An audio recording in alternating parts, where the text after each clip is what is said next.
नमस्कार, हम अफरोज। दोपहर 3 बजे के भोजपुरी समाचार में स्वागत बा। सबसे पहले प्रमुख समाचार।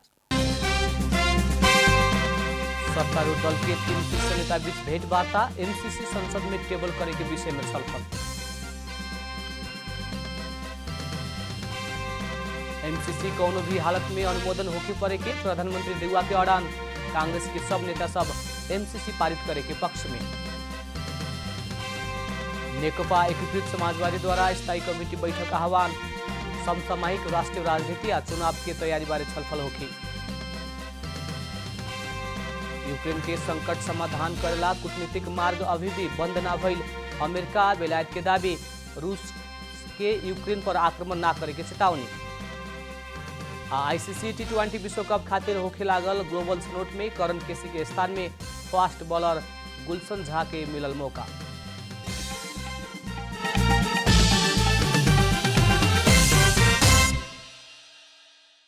अब पूरा समाचार। सत्तारूढ़ दल के शीर्ष नेता बीच भेंटवार्ता भइल बाटे। प्रधानमंत्री के सरकारी निवास बालुवाटार में प्रधानमंत्री एवं कांग्रेस सभापति शेरबहादुर देउवा, नेकपा माओवादी केन्द्र के अध्यक्ष पुष्पकमल दाहाल आ एकीकृत समाजवादी के अध्यक्ष माधव कुमार नेपाल बीच आज सबेरे भेंटवार्ता भइल। भेंटवार्ता में इतवार के प्रधान न्यायाधीश चोलेन्द्र शमशेर राणा विरुद्ध महाभियोग प्रस्ताव दर्ता कैला बाद विकसित घटनाक्रम, एमसीसी संसद सुचारू करे के विषय और स्थानीय तह के निर्वाचन बारे 3 नेता बीच छलफल भइल बताओल गइल बा। बिहान संसद बैठे से पहले 3 शीर्ष नेता बीच छलफल भइल हुए। बिहान के संसद बैठक में एमसीसी टेबल करे के प्रधानमंत्री देउवा के तैयारी बा। माओवादी अध्यक्ष दाहाल और एकीकृत समाजवादी के अध्यक्ष नेपाल आवश्यक संशोधन ना करके पारित होके ना होके के अड़ान कायम रखले बा लोग। प्रधानमंत्री एवं नेपाली कांग्रेस के सभापति शेरबहादुर देउवा एमसीसी अनुमोदन होके परे के बतौले बानी। संसद भवन नया बानेश्वर में बैठल संसदीय दल के बैठक में प्रधानमंत्री देउवा अमेरिकी परियोजना एमसीसी अनुमोदन करे परे के बतौनी शशांक कोइराला जानकारी देले बानी। बैठक में एजेंडा प्रस्तुत करत प्रधानमंत्री देउवा एमसीसी अनुमोदन करे परे के बतौले बानी। बैठक में सबै सांसद सब भी एमसीसी पारित करे परे के धारणा रखल नेता कोइराला जानकारी देने। कांग्रेस संसदीय दल के बैठक बैठे से पहले सत्तारूढ़ दल नेपाली कांग्रेस के सभापति एवं प्रधानमंत्री शेरबहादुर देउवा, नेकपा एकीकृत समाजवादी के अध्यक्ष माधव कुमार नेपाल और माओवादी के अध्यक्ष पुष्पकमल दाहाल बीच बालुवाटार में छलफल भइल रहे। बुध के संसद बैठक में एमसीसी टेबल करे के विषय में सहमति भइल बुझल गइल बा। प्रधानमंत्री शेरबहादुर देउवा सभामुख अग्निप्रसाद सापकोटा के फोन करके कार्य व्यवस्था समिति के बैठक बुलाव खातिर आग्रह कैले बानी। बिहान के खातिर तय भइल प्रतिनिधि सभा के बैठक बैठे से पहले कार्य व्यवस्था समिति के बैठे के सुरसार ना देखला के बाद कांग्रेस सभापति समेत रहल प्रधानमंत्री देउवा सभामुख के फोन कही करके बैठक बुलावे खातिर आग्रह कैनी हा। बिहान बैठे वाला प्रतिनिधि सभा बैठक में सरकार एमसीसी प्रस्ताव टेबल करे के तैयारी कैले बाटे। कार्य व्यवस्था समिति के बैठक ना बैठी त संसद सचिवालय प्रतिनिधि सभा के संभावित कार्यसूची तय करे। एने कानून मंत्री दिलेन्द्र प्रसाद बड़ू मंगर के ही सभामुख सापकोटा के कार्य व्यवस्था समिति के बैठक बुलावे खातिर आग्रह कैले बानी। सभामुख सापकोटा भी दल सब बीच सहमति होकी त अपना एमसीसी टेबल करे खातिर तैयार रहल बतौले बानी। नेकपा एकीकृत समाजवादी स्थायी कमेटी बैठक बोलौले बा। नेकपा एकीकृत समाजवादी देश के समसामयिक राजनीतिक विषय में चुनाव की तैयारी, पार्टी के आंतरिक गतिविधि, एमसीसी बारे निर्णय करे खातिर फागुन 7 गते स्थायी कमेटी बैठक बोलावल महासचिव डाक्टर बेदुराम भूषाल जानकारी देने। देश के राष्ट्रीय राजनीति बारे साझा धारणा बनावे के खातिर नेकपा एमाले संसदीय दल के बैठक सोमवार के बैठल रहे। वैसे ही नेपाली कांग्रेस संसदीय दल के बैठक बैठल रहे। बैठक में सभापति एवं प्रधानमंत्री शेरबहादुर देउवा बुध के बैठे लागल प्रतिनिधि सभा के बैठक में एमसीसी प्रस्ताव टेबल होके के और जैसे भी पारित करे के बतौले बानी। भोजपुरी समाचार में अब छोड़ विश्राम।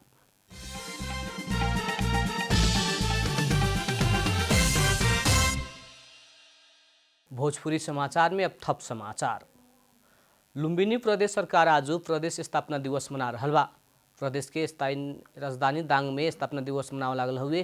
प्रदेश सरकार सब काम कार्यवाही बुटबल सही करते आइल बाटे, फिर भी स्थापना दिवस दांग में मनावे लागल हा। दिवस राप्ती गाउँपालिका वार्ड नंबर 3 में रहल राप्ती प्राविधिक शिक्षालय के हॉल भीतर सवेरे 11 बजे से मना रहल बा। कोविड-19 संक्रमण के जोखिम के ध्यान देहत सीमित संख्या में सहभागी करा के स्थापना दिवस मनावे लागल आंतरिक मामला तथा संचार मंत्री तिलक राम केसी जानकारी देने। प्रदेश सरकार से घोषणा कईल पदक और विभूति प्राप्त करे वाला संस्था और व्यक्ति स्थानीय तह के जनप्रतिनिधि और पालिका में रहल संघ संस्था के प्रतिनिधि के कार्यक्रम में आमंत्रण कईल गेल बा। प्रदेश सरकार आज लुम्बिनी प्रदेश भर सार्वजनिक विदा समेत देहले बा। याक एंड यति होटल के कानूनी सलाहकार रमन कर्ण होटल से सरकार के रॉयल्टी तिरे के बाकी ना भइल दावी कैले बानी।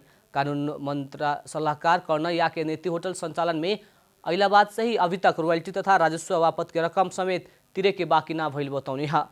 कर्ण पर्यटन मंत्रालय से 42 करोड़ कैसिनो संचालन के इजाजत पत्र वापत नेपाल सरकार के बुझावे परे के रॉयल्टी इजाजत पत्र आ नवीकरण दस्तूर करके सरकार के 42 करोड़ 25,68,253 रुपया ना बुझावल कहल बात निराधार भइल बतौले बानी। कानूनी सलाहकार कर्ण याक एंड यति से व्यवसाय कैला बापत के राजस्व तथा कैसिनो संचालन के रॉयल्टी राज्य के नियमित रूप में तिर्ते आइल बतौले बानी। चालन रहेको याक एंड यति होटल लिमिटेडलाई समेत जिम्मेवार बनाई हालसम्मको बक्यौता उठाउने प्रयास स्वरूप क्यासिनो सञ्चालन भएको होटलको नवीकरण प्रक्रिया अघि नबढाएको त तपाईले आफै खारिज गरिदिसकेकोमा बाँकी रहेन। त याक एंड यतिले 42 करोड होइन 42 रुपैयाँ पनि रोयल्टी बापत तिर्नु बाँकी छैन। कर्ण पर्यटन विभाग आ मंत्रालय सजग ना भइला से याक एंड यति होटल में कैसिनो रॉयल्टी के विवाद खड़ा भइल बतौने हा। कर्ण होटल 2017 साउन में कैसिनो संबंधी नया कानून लागू भइला सँगै ही कैसिनो के लाइसेंस होटल के लगे ना रहल बतौने। वही बेरा ही पर्यटन मंत्रालय होटल के कैसिनो खारिज भइल कहत पत्र पठावल समेत बतौने। याक एंड यतिको नाउँमा के भन्छ क्यासिनोको लाइसेन्सै छैन। 70/4/7 मा तपाईको नयाँ कानुन लागू भएपछि क्यासिनोको लाइसेन्स यसले आफूले लिनको लागि निवेदन दिएन। निवेदन नदिएपछि तपाईको विभागले नै मन्त्रालयले झन् पर्यटन मन्त्रालय नै उद्योग याक एंड यतिलाई लेखेर पठायो कि तपाईको नयाँ कानुन बमोजिम तपाईको लाइसेन्स स्वतः खारिज भइसकेको। वैसे कर्ण 2071 साल बाद याक एंड यति होटल में गिल्ड इन्वेस्टमेंट प्रणाली कैसिनो संचालन करते आइल बतौनी। नेपाली साहित्य के झर्रोवादी आंदोलन के अगुवा नियात्रा विधा के संस्थापक लेखक निबंधकार कथाकार तारानाथ शर्मा के निधन भइल बा। शर्मा के 87 वर्ष की उम्र में आज सवेरे निधन भइल हा। इलाम के बारबोटे में जन्म लेहल वहाँ के संस्कृत शिक्षा से पढ़े के शुरू कैले रहनी। शर्मा 2013 साल में बनारस में पढ़ समय बल्ब मणि दाहाल बालकृष्ण पोखरेल लगायत के साथी सब संगे मिल के झर्रोवादी आंदोलन शुरू कैले रहनी। वहाँ के लिखल बेलायत और बरालिदो निबंध संग्रह के खातिर 2026 साल में मदन पुरस्कार प्राप्त कैले रहनी। वैसे वहाँ के घनघस्या के उकालो काटताबाट नियात्रा लेखन शुरू कैले रहने। अब आर्थिक समाचार।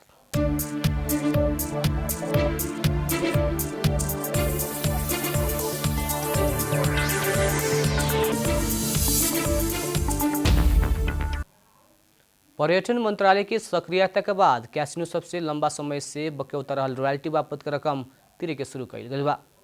संस्कृति पर्यटन तथा नागरिक उड्डयन मंत्रालय से सोमवार के उपलब्ध करावल तथ्यांक मुताबिक चालू आर्थिक वर्ष 2078-79 में करीब 1.5 दर्जन कैसिनो से 75 करोड़ 45 लाख रुपया वसूली भइल बाटे, जो निवेदन दस्तूर, इजाजत दस्तूर, नवीकरण दस्तूर और रॉयल्टी बापत उठल हुए। पिछला समय संस्कृति पर्यटन तथा नागरिक उड्डयन मंत्रालय कैसिनो पर कड़ाई करके रॉयल्टी बक्यौता भुगतानी में जोड़ देहला बाद रॉयल्टी आवे के क्रम बढ़ल बाटे। मंत्रालय के तथ्यांक मुताबिक आर्थिक वर्ष 2076-77 तक ले कैसिनो सब सरकार के कुल 84 करोड़ 84,47,884 रुपया राजस्व तिरे के बाकी रहे।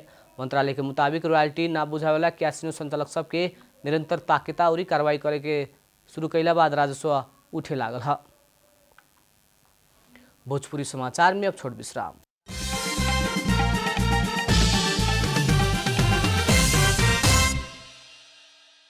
अब खेलकूद समाचार।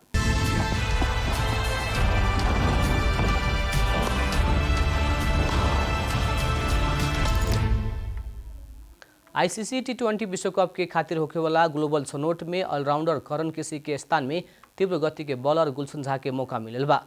ढाड़ के समस्या के कारण करण विश्व कप छनौट गंवावे के भइला बाद उनकर स्थान में गुलशन के टीम में बोलावल गइल ह। नेपाल क्रिकेट संघ क्यान से गुलशन के करण के स्थान में पठावे लागल जनावल गइल बाटे। गुलशन के जितना जल्दी हो सके ओमान उड़ावे के तैयारी हो रहल क्यान जनौले बा। नेपाल सुख के घरेलू टोली ओमान से खेलत विश्व कप के शुरुआत करी। करण बैक इंजरी के कारण 4 देशीय सम्मिलित T20 अंतर्राष्ट्रीय सीरीज भी ना खेले रहलन।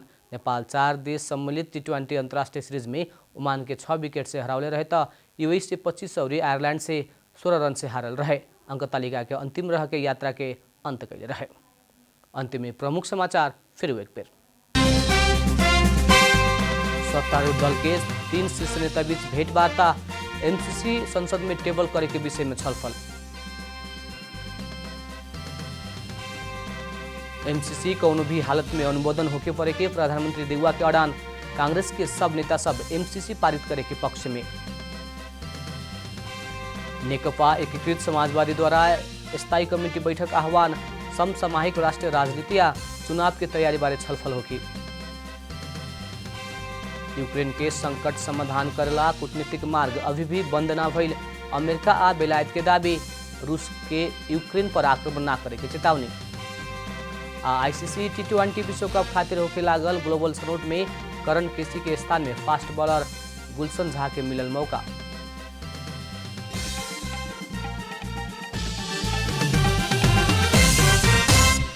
भोजपुरी समाचार अभी खातिर इतना ही। जनता द्वारा जनता खातिर प्रसारित जनता टेलीविजन देखत रहें। प्रणाम।